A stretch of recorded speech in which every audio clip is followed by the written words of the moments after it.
Want to grow the best garden this spring? I'm going to walk you through how I plan my garden using the Seedtime app, and as a added bonus, I'm going to share with you all of my seed hauls for this season. If you're not familiar with Seedtime, Seedtime is a website, but now they have an app too, which is really amazing.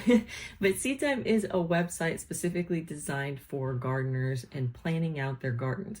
It has a lot more function than just planning the garden, but if you have a larger garden or you have planning needs like I do when I leave for long periods of time, or maybe you just don't want to have to fuss with it. It's really like a set it and forget it type thing, which I absolutely love. You set down for 30 minutes to an hour once a season, and you plug in what you want to grow, and then Seedtime will tell you exactly what to do every single day and week. It's going to tell you when to fertilize. It's going to tell you when to plant, when to transplant, when to harvest. It's pretty amazing.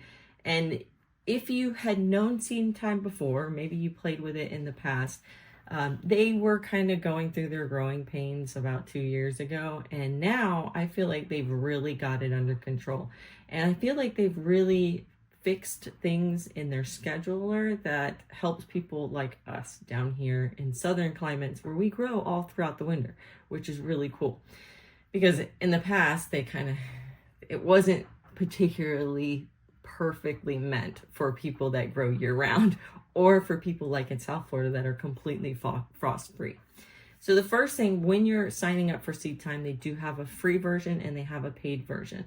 The free version, I heard some people having some trouble. You just kind of have to really look for that little X to get away from the paid part of it.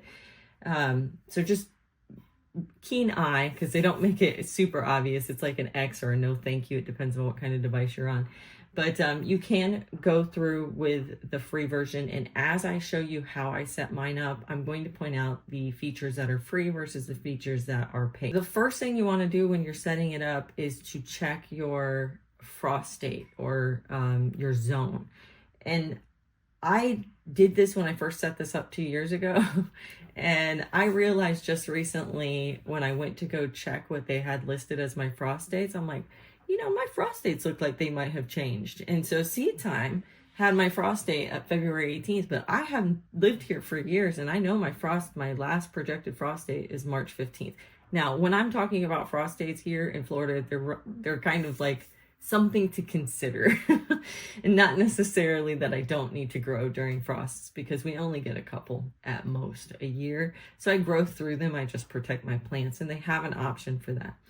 But I did notice that it was like a full month earlier, and I thought, was that an error on Seedtime's behalf? And then I jumped and I researched in the Old Farmer's Almanac that my last projected frost date had changed. So if you haven't checked your frost date in a while, this is public service announcement, you might want to do that, because I didn't realize that, and that's an important piece of information. So the first thing that we're going to do is we're going to set up some of our plants. We're just going to set up 3. Right now, I currently have 1 in here, and that's garlic. Transylvania is the variety. I set that up because I already have that planted to show you like kind of what it looks like when you come in here and something's already listed. Now, garlic is not one of their typical plants that you can select from under the free version. I have the paid version, so you can put in plants that they don't necessarily have, and you can plug in all the parameters and information about them and save them as a thing that you can use in the future. For the free versions, what I used to do is I picked a plant that was closest to it. Like with garlic, I picked onions, and I just kind of went off that, and I just pretended it was onions. But you can label it and mark it as garlic.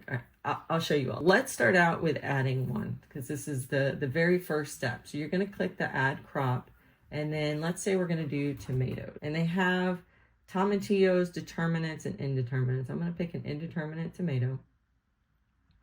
I'm going to pick a variety, the red currant.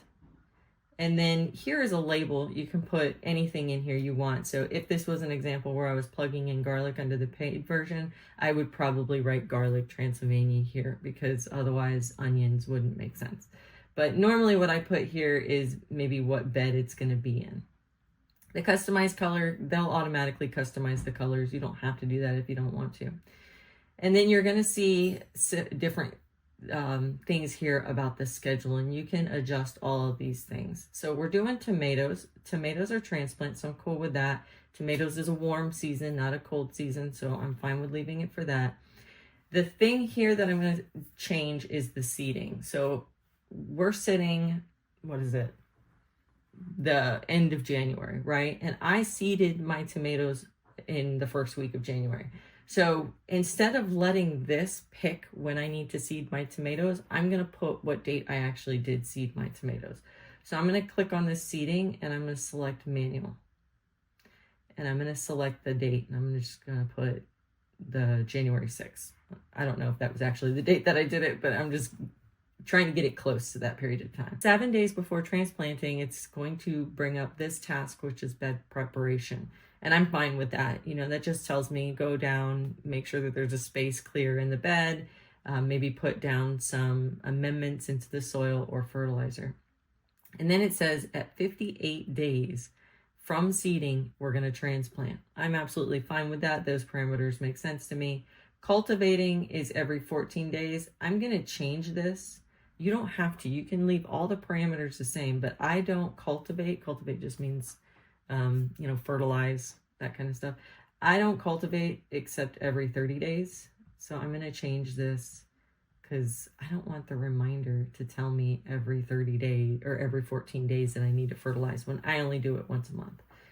And then harvesting, it automatically knows what the days to harvest is and the spacing and everything based on up here that I put red currant. It knows what the red currant tomato parameters are. So I don't have to change any of those things. So it's going to know exactly when to harvest. And so I'm going to hit schedule. And then what you're going to see is here in January, under the red, you're going to see that in January 6th, the date that we picked, it seeds the tomatoes, the bed preparation, and then the transplanting of tomatoes is going to happen that first week of March.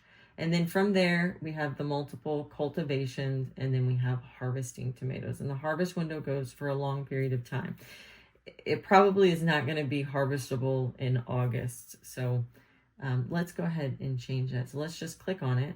And I'm going to say, I know I live in Florida, so I know that the harvest period is not going to be that long. And it says right here, harvest window length, and it says until the end of the season. That doesn't take place where I live. So I'm going to say that it's probably going to just call it 60 days. And let's see what that does. Let's go with 90 days. Give it another month. So right about the beginning of August, I'll stop getting tomatoes. You don't have to do that. Once again, you can use all of the presets that are there. It works usually just fine. And I mean, you can look at your plant and see whether or not it's dying because of our summer. So the next one we're going to do is winter squash. And this one's a little bit different because I haven't started this in the garden yet. So as I plug this in, it shouldn't have me seeding it until my last frost date, which is February 18th. Because winter squash is one of those that should be direct seeded. So let's do one of my all-time favorites, Burgrass Buttercup. Squash should be direct seeded. You can transplant it, so this is an option where you can pick transplant or direct seeding. I'm definitely going to go with direct seeding this one. The rest of these things we're not going to change. I'm going to show you exactly how this system works. It takes into account all the things it knows about Burgess Buttercup squash and all the things that it knows about direct seeding, and it should schedule it properly according to my last frost date. And that's what it did. So we have bed preparation happening. Oh, and it's got me starting my direct seeds on March 7th. So it doesn't want me to start right on my last frost date. It wants me to give it a little bit more time. It's taking into account my weather, which is really interesting. It knows all that. So it has me direct seeding the first weekish of March, and then it has cultivating, it looks like every 14 days, and then it has my harvest happening in June. It's going to be a little interesting to see how that goes being in June with squash on a vine. But next one, we're going to add lettuce. Now I wanted to show you lettuce because we know that winter squash is a warm season crop, and we know that lettuce is a cold season crop.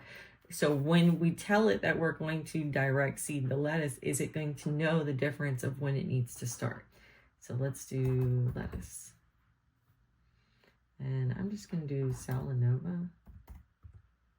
There it is. I like the green in size. All right, we're not going to transplant, we're going to direct seed, and it's cool season. So let's see what it's got.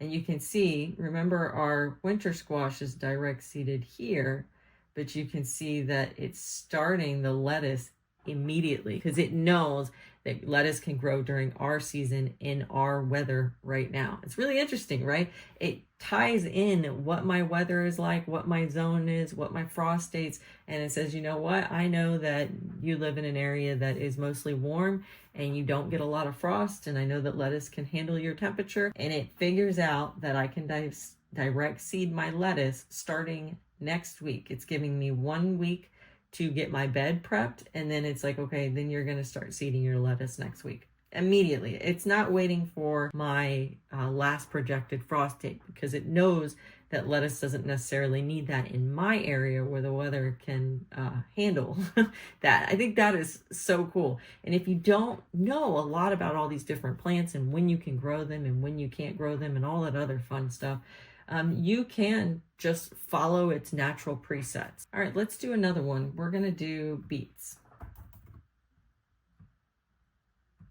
We're going to do, what is it? Early Wonder. There it is, Early Wonder. That's one that I like to use. And we're going to say that it's direct season and cool. We're leaving all of these presets to be able to show exactly how the system works. So same kind of thing. It knows that lettuce and beets are kind of similar, and it's going to do the bed preparation, the direct seeding. It's really cool. It just figures it all out for you, which I find really awesome. Okay, so now let's say that's all the plants we're going to grow. Obviously, I'm going to grow a lot more than that, but I want to show you the next step. So now you see all that. Now let's say, for example, I look at this and I'm like, you know what? I don't want to have to do my lettuce and my beets the same week. I'm going to go in here, click that, and I'm going to change when I'm going to direct seed it. And instead of letting the system pick for me, I'm going to manually pick, and I don't want to do it until the following week. I'll do lettuce 1 week, I'll do beets another. And then I just hit update and it adjusts all of the tasks for you. So you can see how easy it is if you're more of a visual person to come in here and look at the calendar and just kind of plan your month. There's a lot of features on the calendar where you can look at things from today's perspective. You can look at 18 months. You can filter the tasks. So say if you only want to see, like if you're using this to plan and you only want to see like, when am I seeding things? Right? It says the only thing I am seeding is tomatoes, and if I add direct seeding, you can see the rest of them. There's my lettuce, there's my beets, there's my winter squash. So you can filter this so that you can look at everything, or you can filter it where you just look at the one task that you want to deal with. But there's a better way of looking at those kinds of things. I'm going to show you that later, and that's in the task list. But this calendar is a really great way to kind of see everything that's going on in your garden all at once. But there's a lot of little options up here that you can play with. Now let's move to the next one. Most of what I just showed you all there is all part of the free version. The layout is actually part of the paid version. So if you wanted to lay out your garden and visually place the plants in your beds, this is part of the paid version of the site. So we're going to add one more bed. So I have my garden here and I just did 4 beds. And so I'm going to add one more bed so I can show you how that works. And you just kind of click and drag it over. I'm going to rotate it so it's long ways. I'm going to set this guy right across from this one. And I like to change the color. I'm picky about my colors. And then press apply. All right, next up is we're going to pick our plants. So you just hit this little plant button, and then basically you're going to see all of your calendar. And so if we start out with, the first week in January, the only thing that's available that was in the garden the first week of January was the Transylvania garlic. So let's click on that and bring it down here. And we're going to do however many you want to grow. So for me, I'm growing basically the whole bed. So you can see it's basically spacing it as well. It's showing you, this is a 4 by 8 foot rectangle. And you can see that right here. It's 8 feet by 4 feet. So it's showing me that for every Transylvania garlic, this is how many that I can fit in there. So it helps you with your spacing. So you can get these as close or as far away from each other as you'd like.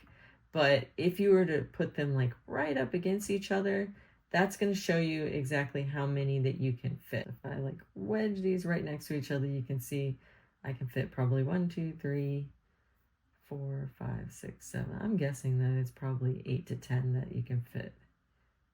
One length of the way. I hope that's making sense. Basically, when you drag it in here, it's taking up the space in the garden that it needs.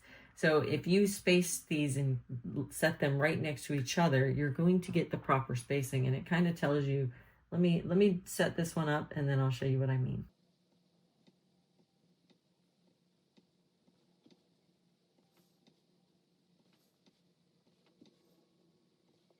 So you see what I did there? I don't have them crossing over. I don't have them touching, but it's basically 3 across and 1, 2, 3, 4, 5, 6, 7, 8 down. So 8 would be 1 every foot, and then 3 across here for the 4 feet to give it space in between. So it kind of gives you an idea. If you were to pull in every single one of these and fill this entire bed, it tells you exactly how many cloves of garlic you need to plant in that particular size bed, which I think is great. It basically takes the guesswork out of spacing and sizing. Now let's move on to January. Let's say the end of January. So the end of January, now we have lettuce that we can start adding. So let's grab our lettuce and we're going to place it here. And if you were to click on the lettuce and hit edit, you're going to see the plant spacing that it's assuming here. This is a good opportunity that if you do know you can grow more lettuce in 1 square foot, that's what it's basically doing. This plant spacing is 12 inches. Say, for example, you don't want to grow a full head of lettuce. You want to grow loose leaf lettuce. You probably only need maybe 4 inches of space, or let's call it 6. But you can see how that has gotten so much smaller. This used to be the same size as this, and now it's much smaller, which means you can plant a lot more in here. And then another way that you can make more is just by clicking and dragging it. So if you don't want to do what I did over here and drag each one in, you can click and drag the boxes and it'll show you exactly how many can fit in the space. And then you can literally count all these up and you can see the numbers down there. It says 128. That's 128 lettuce plants if we're going with the 4 or the 6 inches of space. Now let's go back to the 12 inches.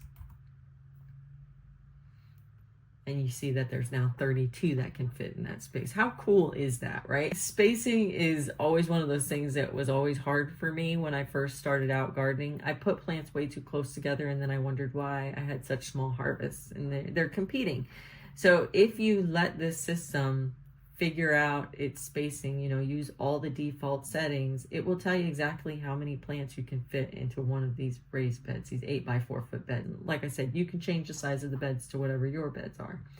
So now let's move on to the beets. All right, so we're going to bring these beets over here, and it's showing you right here that there's, in this 1 square foot of space, you got 8 beets.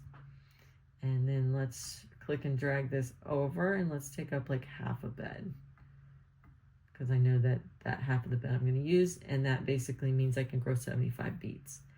Let's get to our squash. Where was our squash at? I think it started in, there it is. Oh, tomatoes. I forgot our tomatoes. Okay, let's say we're going to put our tomatoes in here, in the other half of the bed. Oh, we barely can fit that. Okay, so it looks like we've got 6, and I'm going to rotate this around. I just want it to fit properly with beets. So I'm gonna have to do a smaller amount of plants. So I get 4 in half of a bed. And the spacing that it says for this is 18 inches with 24 inches of row spacing, meaning there's a gap in between here. All right, next up, let's find that winter squash. So now for our final bed, we are gonna add our Burgrass buttercup squash. And we're going to grab that and we're gonna spread it through a whole bed, which means we can fit, looks like 8 of them in one bed, which makes sense because squash take up a lot of space.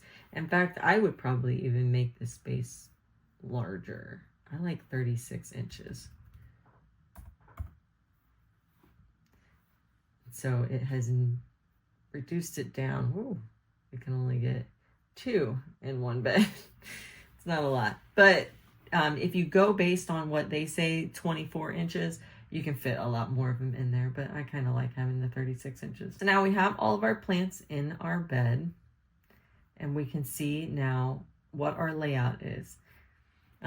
Once again, this is for the paid version. So if you don't have the paid version, this isn't going to be an option available to you. But I really like it personally. One thing that I really like about it is, I didn't show you this part. Okay, so you got the calendar up here. Let's say you're done harvesting your beets, right? So you have your beets here, these guys right here, in the end of March. And let's say you are starting to plan your summer garden and you want to start getting your seminal pumpkins in on, say, the 20th of April. When you get here, the beets are now gone because they're saying that your harvest should happen in this period of time right here. And so they're taking up space in your bed. But when you get to the 20th, there's availability now. And you can plant new things here. Now that you know what bed's going to be available when. I really like this because I am obsessive about making sure that I have no blank spaces in the garden. And sometimes you can't quite remember what's going to be harvested when. So when you have this type of layout that you can not only place in the garden beds visually, but you can also see when they're no longer going to be in the garden beds. You can plan out your next season and go ahead and place those plants there and see them move throughout the season after they're harvested. I think it's way cool because you can literally schedule them to depend on each other based on where they're going in the garden. Great feature. They did a great job. I really like that feature. All right, so we finished scheduling out where we want all our plants to be. All of our beds are nice and full. So let me show you the next set of functions on this app. So it's the task. I absolutely love the task list. I love it because not only does it show on this computer here, which is great, right? But it's in their app now. So they do have an app. They didn't have one for the longest time, in a mobile app. That mobile app has the calendar so you can see your calendar, but the best thing it has is the task list. You can take your phone out to the garden with you, open up the Seedtime app, look at the task list and say, what do I have to do today? What do I have to do this week? And it tells you everything that you have to do. So let's pretend we're going to go ahead in time, right? And we're going to say that it is the middle of February. You can see in the middle of February, we have all of these things that need to be done. We have to vernalize our garlic, meaning like stick it in the fridge back in November, direct seed it, seed our tomatoes, prep our beds for our Salanova, do our bed preparation for our beets, direct seed the Salanova, direct seed the beets. All these things are going to come up on the date that they need to occur. So if we go back and we say in, January 20th, back in time, that week I needed to do bed preparation or cleanup for the Salanova that's going to go in there, the lettuce, and the bed preparation for the beets. And then I also, on that same week, need to direct seed my lettuce, all 32 of them. And it even says which bed, right? So I can name those beds. That's one thing I didn't show you. Let's do that real quick so I can show you. So the Salanova lettuce, I'm going to name that bed 1. Apply. So now when I go back to my task list, I can see that the bed preparation that I need to do for Salanova is in bed 1. So you can name your beds. And when you look at your task list, you can see I need to prepare bed 1. And then if we go to the following week, not only do I need to prepare bed 1 for the Salanova, but I'm then going to plant 34 plants of Salanova in bed 1. Is that not cool? It tells you everything you need to know. If you set it up in the calendar and you set it up on the layout, your task list is going to tell you everything you need to know. You don't even have to think about it anymore. You just follow what the app is telling you to do. And I have been following it blindly the last 2 seasons, particularly for the fall season when I left and went on my RV vacation. I followed it to a T. I did not change anything. I let it, all of its defaults. I put where I was going to plant things, which bed, and then I just followed it because I just didn't have the time, effort, or whatever to try to manage all that in my own head. I was trying to get ready for the trip. You know, there's a lot that goes into that. I was trying to get the garden ready for the trip. I was trying to get the channel ready for the trip. And I was like, I can't have that much information in my head. So I'm going to let Seedtime figure it all out for me. And y'all saw it. You saw my video, right? Did you see my video where I returned after leaving it for 2 months? And I've got like heads of broccoli and radishes and lettuce, and everything is growing beautifully. And I was like, okay, I am officially a believer. The Seedtime app worked for me. I was able to basically say, I'm not going to be here for 2 months. I'm not going to cultivate. I can't be seeding anything while I'm gone. I can't be transplanting anything while I'm gone. So I adjusted the calendar to make sure that that gap that I was gone, that there was nothing happening during that gap that I was gone.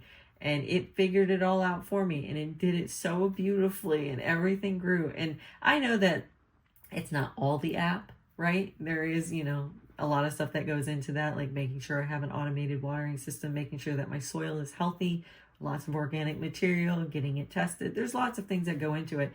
But it was such a lifesaver. If you're spending a lot of time planning and you're not a big planner, maybe you don't enjoy it as much as I do, hop in here, give it an hour once a year, and it will figure it all out for you. I think that's the most amazing thing. Okay, so I beat that horse a little bit long, but the task list is probably one of my favorites. I really like the layout, but the task list is my favorite because it is on my phone. I can go out to the garden. I can look at my phone. It tells me exactly what I need to do, how many plants, and in which bed.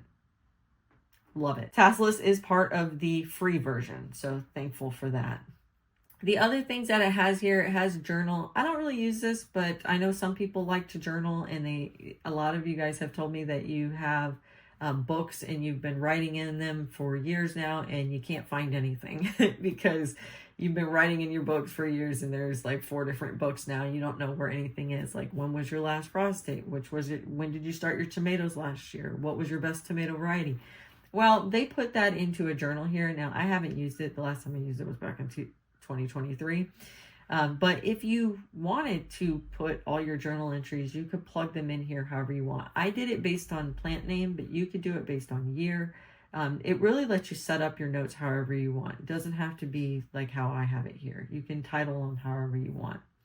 The classroom, they have a lot of classes. They have a lot of online classes, virtual classes. They have a community forum where people can talk to each other and ask questions. They have a store. Store is pretty cool. They have all kinds of things that you can buy, all the, you know, little gadgets. They have seeds. They've got soil. I mean, they've got all kinds of stuff in their store, and they're always doing different, you know, discounts and sales. So definitely check them out. You can sign up for their newsletter, their email newsletter, and they'll let you know of all the times that they have stuff going on. Now we got all our planning done. It's time to show you my seed haul. I'm kind of embarrassed to share all this with you because I swear, you guys know, I've told you many times, I have plenty of seeds. I'm not going to buy any more. I need to get through the seeds that I have. And then that always goes right out the window. But, okay, so this first one, I have 2 of these. While I was gone, and my gardener does this sale of grab bags. So basically, they're trying to get rid of their seed stock, and they sell these little packets of like, I think it's like 15 or 30 different seeds, and you can do, you know, just any veggies, or you can do tomatoes. They have a bunch of different kinds of grab bags, and they basically just grab 15 or 30 packets off their shelf, and they give them to you at a very discounted rate. I mean, they're only $2 a pack anyway, but the grab bags are even better. You don't know what you're getting. That's the downside. I've gotten a lot of things that I maybe can't grow or won't grow, or like this. I'm probably not going to grow trinicle. I don't know what that is. But it definitely gives you some interesting varieties of things that you maybe didn't consider growing. But then they also have some really common things too, like the snowball cauliflower. Basically what they're doing is they're getting rid of all of their seeds from the year that didn't sell. And it might be they didn't sell because they're not super popular, like that grain that was there. Or it might be that they just have so many seeds, like with the snowball cauliflower, which is just so super popular out there. So I got a bunch of the grab bags, and I went through them. I got a veggie grab bag, and I got a tomato grab bag, and it did not disappoint. There was so many things in there that I found so cool. The other thing I got from MI Gardener, this is more like where I selected the seeds specifically for what I wanted.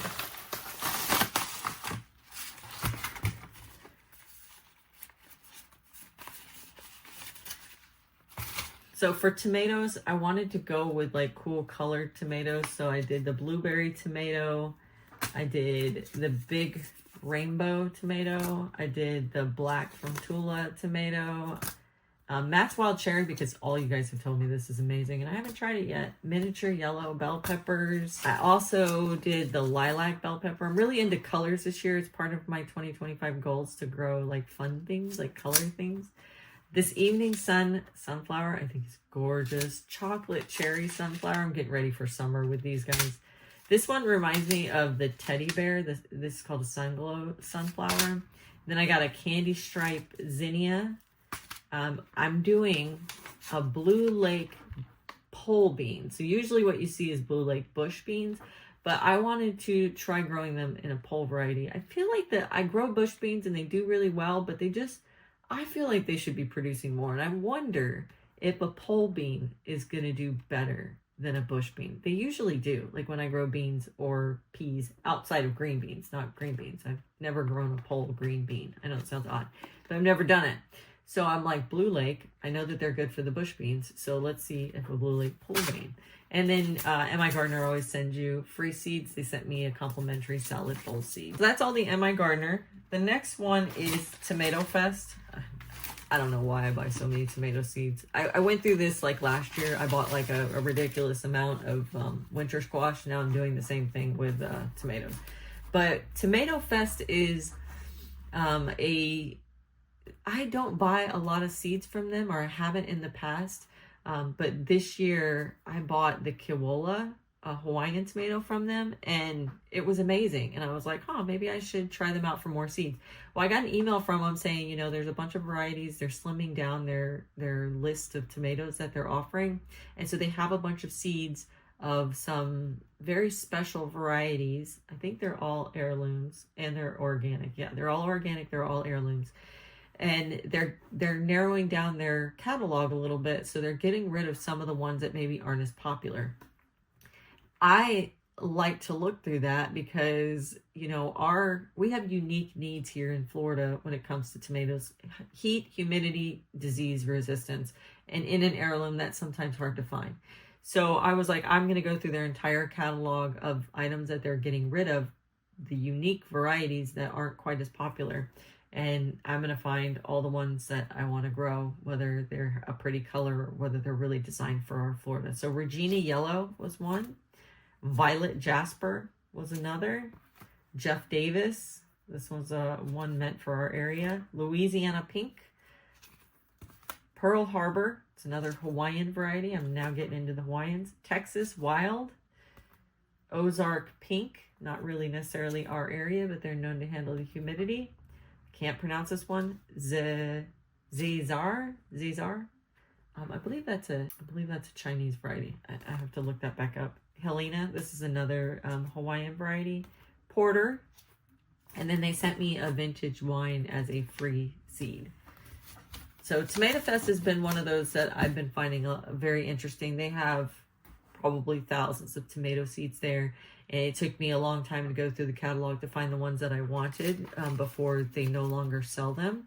And they even told me in the email, like, get them now, plant them, and you can save your own seeds because they're heirloom.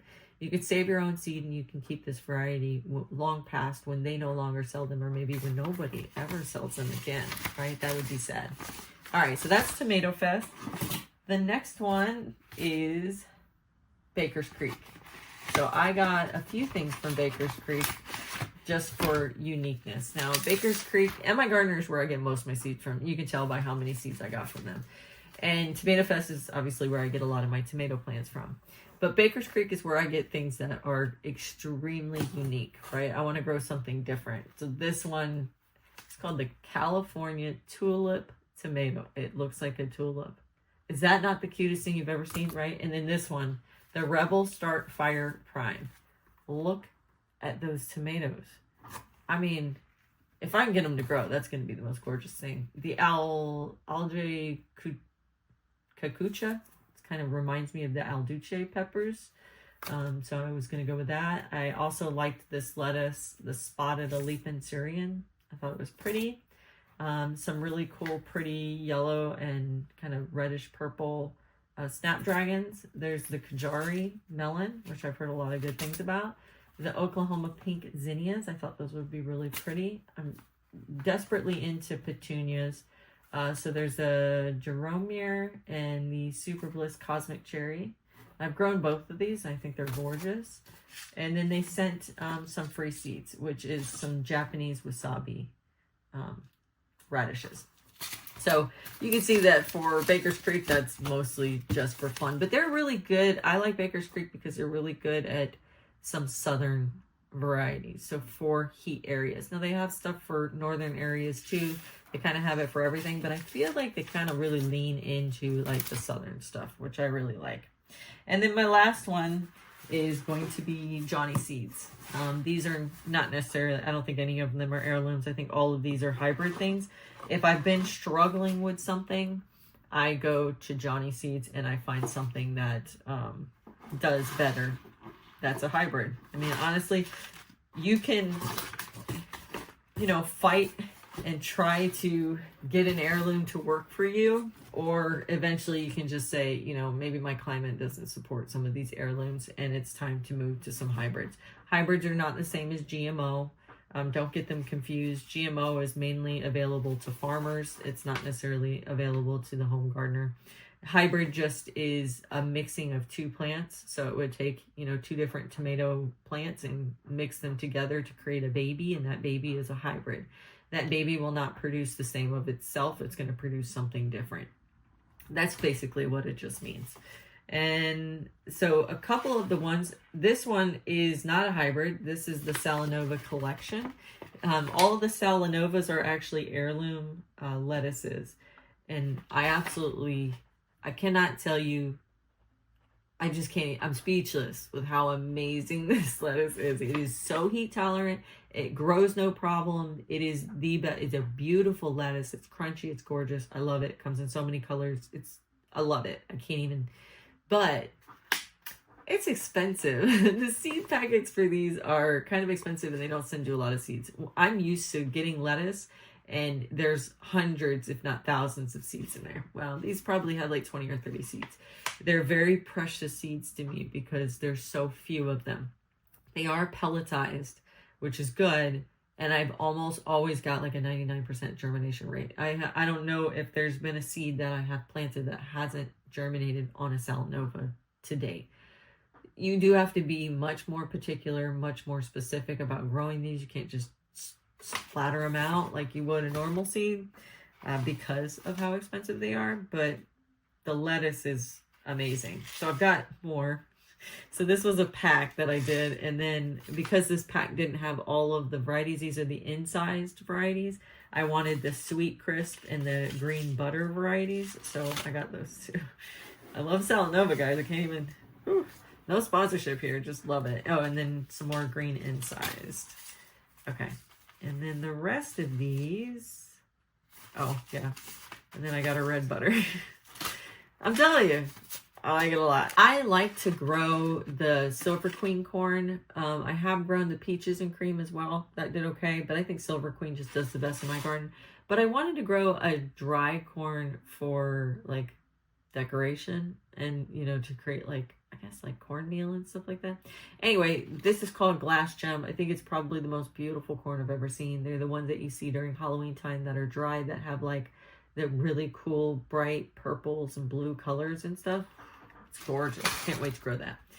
There is a tomato called the indigo kumquat. It's a really beautiful tomato. It's like a bluish orange type tomato. Then there's a lunchbox pepper mix, which I thought was really cute. And then I'm growing a new watermelon. So I've been growing Moon and Stars, which is a heirloom variety of watermelon. It's worked great, but I'm always trying new ones. This one is a hybrid triploid watermelon, which means that it's seedless, and that's called Onza, O-N-Z-A. Whenever you buy a seedless watermelon, they also provide you with a pollinator plant. This needs to be planted with this. So I have to grow both of these plants together. Because seedless watermelons, the way that they are made is this plant has to pollinate with a plant that has seeds in order for this plant to grow, because they will not pollinate each other. Their seeds or their flowers will not pollinate each other to get a seedless watermelon. The other thing I could do is I can say, I don't care about this pollinator. It's not going to produce anything for me anyway. It's mainly just for the flowers. Chuck that one and do my Moon and Stars next to this one, because my Moon and Stars is a seeded watermelon. And so because it has seeds, the flowers will pollinate with these flowers, and this will create its still same seedless watermelon. I'm going to try that. That's probably what I'm going to do, because I'd hate to just grow this and take up the space that it's not going to produce anything, or if it does produce something, it's a watermelon, I don't know. Instead, I could do a Moon and Stars with this seedless one, so that way I can get both the Moon and Stars and hopefully some of these. I think this is a smaller watermelon. It's like a personal watermelon. The Moon and Stars was like 35 pounds and it was just huge. So I'm trying to find a little personal watermelon that's not sugar baby. All right.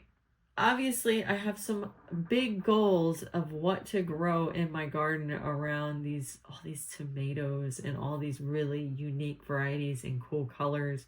I'm very excited. I don't know if I'm going to grow every single one of these things. I do have a limited amounts of space, but I have them for the future.